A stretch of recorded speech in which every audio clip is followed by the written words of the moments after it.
Now I'll talk about what are the group structures and what is qualifying group and how do we carry forward the losses. So yeah, next slide. As Balram has already talked about, the jurisdiction person, resident person. So judicial resident person are the one who are incorporated in UAE.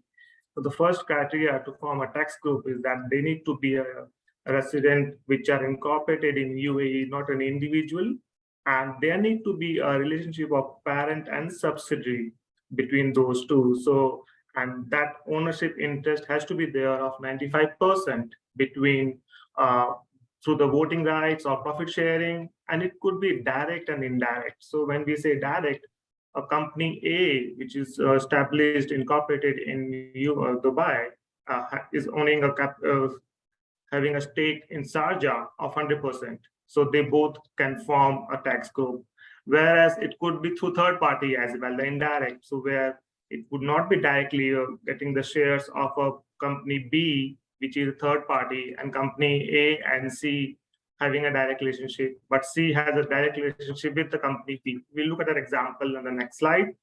And parent and subsidiaries should not be an exempt and qualifying free zone because these are not paying the corporate tax, so they cannot form the tax group, and they need to be a same financial year. So the financial year, if there is a financial year from January to December, then all the subsidiaries should form, the parents should also prepare the financial year from January to December. It has to be same, because if we have a different financial year, then the income cannot be grouped together, the expenses or whatever the transactions cannot be grouped together.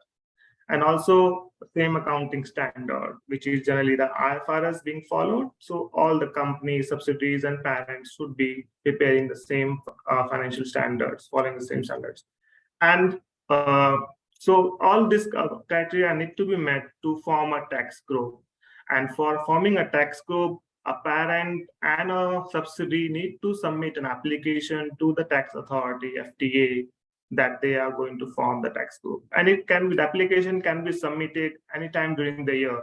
So like if they're submitting the application in the month of March, then that get effective from the starting of the financial year. From 1st January, that will get effective. So they're submitting the month of, say, March 2024, that will get effective from 1st January 2024. Next slide, please. Yeah, so this is an example where Dubai parent company having 100% stake in Sharjah, so they can form a tax group.